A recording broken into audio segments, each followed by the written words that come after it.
uma frase emblemática em relação a essa vantagem que o Flamengo tem, e o Calheiros falou aí, pode perder por 1 gol de diferença. Foi dada pelo Felipe Luiz logo depois do jogo do Maracanã na semana passada. Vamos lá, em Porto Alegre, jogar para ganhar, sem defender a vantagem. Essa é a estratégia, é o espírito dos jogadores do Flamengo para esse jogo da próxima quarta-feira, Internacional e Flamengo. A chance que o Flamengo tem, depois de muito tempo, desde a década de 80, que não chega a uma semifinal de Libertadores da América. A última vez foi em 1984, então é um jogo importantíssimo, histórico para o Flamengo. O Flamengo chega à liderança do Campeonato Brasileiro, está a um passo da semifinal. Como a gente acabou de ver aí com o Ricardo Laia, há muito tempo não chega. E pode conseguir uma coisa que é raríssima, pelo menos na era moderna do futebol brasileiro não acontece, que é um time ganhar o Campeonato Brasileiro e a Libertadores no mesmo ano.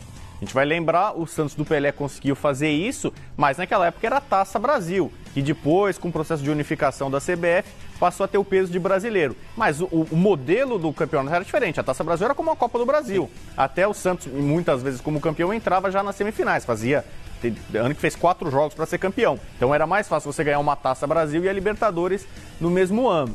Mas o Flamengo, com esse elenco poderoso que tem, ele pode conseguir o que quase o Palmeiras conseguiu no ano passado. O Palmeiras, muitas vezes, com o time reserva, ganhou o Brasileiro. Estava usando o time titular para ganhar a Libertadores e parou na semifinal. E o Flamengo está com um pé e meio. Para mim, é quase impossível o Inter reverter a situação. Então, o Flamengo, você imagina a situação, líder do Brasileiro e virtual semifinalista da Libertadores. Só com 3 jogos, porque agora você tem final em jogo único. O Flamengo estaria a 3 jogos, imaginando ele já na semifinal, de ganhar a América. E ainda com o seu elenco poderoso para ganhar o Brasileiro. Então a situação para o Flamengo realmente é muito favorável. Vamos ver se os próximos jogos do Brasileiro tem confrontos diretos, tem jogo contra o Palmeiras, contra o Santos, mas a tendência é que ele possa terminar o primeiro turno na primeira posição. Aliás, contra o Santos, a última rodada do primeiro turno. Pode marcar aí uma decisão, entre aspas, do título simbólico do primeiro turno do Campeonato Brasileiro. Eduardo Savoia, mas eu acho que o mais importante nesse processo todo é que várias equipes que disputam competições simultâneas preservam seus jogadores. O Jorge Jesus está indo na contramão, né? Ontem ele não colocou força máxima, mas ele fez uma equipe mista e, olha, time forte para quem iniciou o jogo ontem no Castelão, Savoia. É verdade. Tá certo que ele tem um elenco robusto, né? Com qualidade no banco de reservas. Mas mesmo assim eu acho que ele tá muito certo. Eu sou contra esse negócio de poupar demais. O caso do Corinthians, vai jogar só na quinta-feira, poupou ontem? Não, dava para jogar tranquilamente. Eu acho que o Jesus tá sendo um diferencial. Eu acho que o Flamengo, ele tá começando a engrenar de verdade, né? Tá se transformando num time confiável. A defesa parece que está um pouco mais certinha e o ataque tem compensado, né? Do meio para frente é disparado o melhor elenco do Brasil. A diferença entre Palmeiras e Flamengo é a seguinte, que o Flamengo ele tem um ataque mais poderoso, né? E o Palmeiras tem uma defesa mais poderosa. Um propõe um jogo, o outro contra-ataca. Um é menos seguro, mais vulnerável, no caso do Flamengo, e o Palmeiras é um time mais seguro e menos perigoso ofensivamente, mas muito fatal. Não faz tantos gols, mas faz gols importantes e tem jogadores que decidem. É difícil você fazer a escolha. Não dá para esperar dia 1º, os dois vão se enfrentar. Aí vai ficar mais fácil a gente tirar uma conclusão. O Flamengo está na liderança do Campeonato Brasileiro.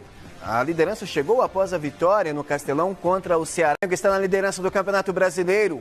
A liderança chegou após a vitória no Castelão contra o Ceará, sem a presença de um até então indiscutível Cuejar. Já estava, inclusive, virando o ídolo, né, flamenguista. O JJ, o Jorge Jesus, falou sobre as duas situações, a liderança e Cuejar. Felizmente estamos em primeiro, acho que estamos em primeiro, segundo o que me está a dizer, não é? Mas faltam muitas rodadas, muitas jornadas, como se diz, em Portugal, rodadas vocês. Nada está, ganhámos nada, ganhámos o primeiro classificado, que é isso que andamos à procura.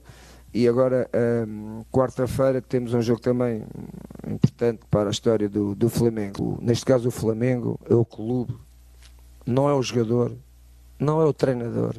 O treinador e o jogador fazem parte, mas aquilo que é a referência e a história de um clube é esse próprio clube. Portanto, quando alguém pensa que está à frente do clube, vai ter sempre problemas. Agora que como jogador nos faz-nos alguma falta, porque aquele setor é um setor que perdemos, não é? Perdemos o Diego, e agora para o próximo jogo perco o Arão, e não há muitas soluções, mas cá está. Primeiro o clube, primeiro o Flamengo, depois o jogador, e portanto ele agora vai ter que assumir as consequências da atitude que tomou, e a direção e o jogador, de certeza que vão chegar a uma decisão. Bom, a gente viu ali Jorge Jesus, novo líder do Brasileiro, tomou a liderança de um outro técnico estrangeiro, o Sampaoli. E acho que isso vem a calhar para o futebol brasileiro.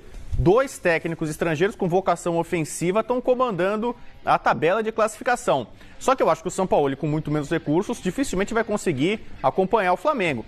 O Flamengo tem quase todos os índices favoráveis. Time de melhor ataque, tem o artilheiro, maior média de público, grande mandante da competição. E isso mesmo dividindo atenções com outras frentes. Então acho que a diretoria ambiciosa montou um elenco caro, qualificado, para os padrões brasileiros um luxo esse elenco do Flamengo, e um técnico compatível com esse conceito, com essa ideia. Um cara que dificilmente poupa, que cobra sempre, que é exigente, fora de casa busca a vitória, se está ganhando por 1 gol, 2, vai lá, faz 2, faz 3, faz 6, quando é possível. E nessa atuada, o Flamengo é muito forte. Num campeonato de pontos corridos, normalmente quem tem mais elenco, mais condição, vai brigar pelo título. Acho que o Flamengo é sim favorito. E na Libertadores também está se transformando num time cascudo. Conseguiu uma vantagem que vai ser difícil do Inter tirar. Ô, Savoy, estamos vendo imagens aí do Cuejá. E aí, Savoia, que momento, hein, para o jogador alegar problemas pessoais. Tem contrato até 2022, Savoia. E você lembra que aqui no Giro, eu disse que os amigos meus da Itália disseram que seria o último jogo dele, hein? E os caras estavam bem informados lá, melhor do que a gente aqui. E está se confirmando. Ele dizendo problemas particulares, eu não sei, pode até acontecer. Mas eu acho muita coincidência no momento em que ele tem uma proposta do Al Hilal, milionária, ele tem um problema particular, pede para não jogar. Eu acho que tá meio estranho, alguma coisa não cai bem aos meus ouvidos. Aos meus ouvidos e aos ouvidos de qualquer um, né? Especialmente o Jorge Jesus. Ele falou, ninguém é maior do que o clube. Para mim foi uma direta pro Cuejá. Agora, o Rodrigo Bueno, Cuejá, muito próximo de se transformar em ídolo, querido por 9 entre 10 flamenguistas, 10 entre 10 flamenguistas, vamos colocar dessa forma, incontestável. Que tiro fora, hein, para a carreira dele, de repente, numa altura dessa de Libertadores da América, ele não querer mais vestir a camisa do Flamengo? Manobal, eu acho que tem a ver com ego e com dinheiro. Porque, o que ele imaginou? Ele foi meio que ídolo da torcida numa época em que não tinham tantas estrelas assim, pelo menos ganhando tanto dinheiro. Aí o Flamengo começa a desembolsar uma grana pesada para contratar vários jogadores que ganham 1 milhão, 1.200, 1.300 por mês. E aí ele pensa, eu sou jogador de seleção, meu país, claro. E aí, tem tanta gente aí que chegou agora ganhando muito mais do que eu. Eu já tô roendo o osso, carregando o piano, a torcida gosta de mim, a imprensa no Brasil me elogia, quero ser valorizado. Informação que a diretoria do Flamengo até ofereceu para ele um pouquinho mais do que ele ganha. Copa América valorizou. Deu uma valorizada para ele. E aí, porque ele não tem muita pretensão de grande time da Europa. Se ele for negociado, ele vai para o mundo árabe. Tudo bem que o Al Ahly lá é uma potência, mas não é um time de expressão mundial. Trocar o Flamengo, que paga muito bem, dá uma visibilidade enorme, pelo Al Ahly nesse momento, não parece para mim uma coisa muito inteligente.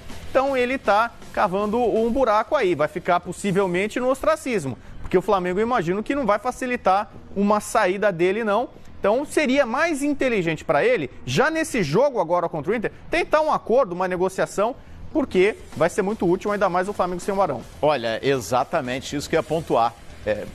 Ô Savoia, Você que tem experiência aí, anos de cobertura, não seria um momento, até pela necessidade de um jogo como o de quarta-feira, fora de casa, ok, tem a vantagem, mas não tem o Ilharão.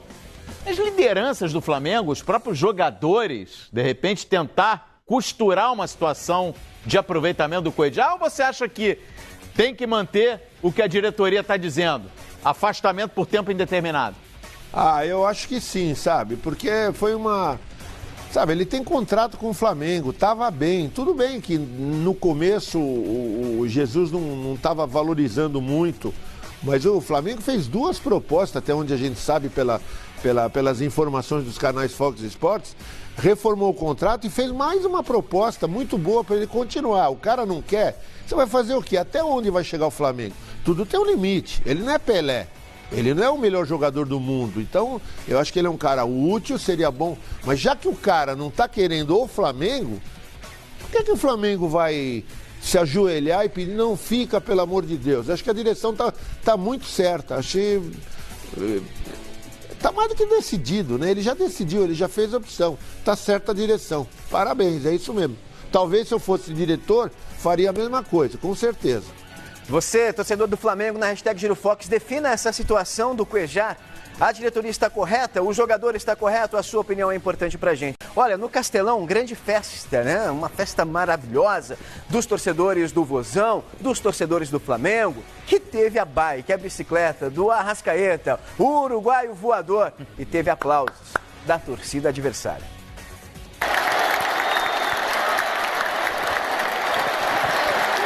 É depois do gol, né? Do gol do Arrascaeta. Não é a primeira vez que a gente vê uma torcida adversária reverenciando, né? Alguém que não seja do próprio time. Isso já aconteceu com o Neymar, né? Foi aplaudido por torcedores do Cruzeiro. Exatamente. Isso já aconteceu. O Robinho na Libertadores, na Colômbia. E agora foi a vez do Arrascaeta, aplaudido aí pelos torcedores do Ceará em pleno Castelão, por conta dessa obra-prima que a gente mostra agora. Olha aí, ó, cruzamento do Rafinha. Que isso? Toma. Tem que aplaudir, Rodrigo Bueno. Olha, eu não sei quem vai ser o campeão brasileiro, como pergunta a nossa enquete hoje, mas eu já te digo, esse aí é o gol mais bonito. Até agora eu acho que é o mais bonito, e né? não vai ter outro. Calma, né? Nunca diga nunca. Não vai ter outro. Nunca diga nunca, nunca diga sempre. Agora, meus aplausos à torcida do Ceará.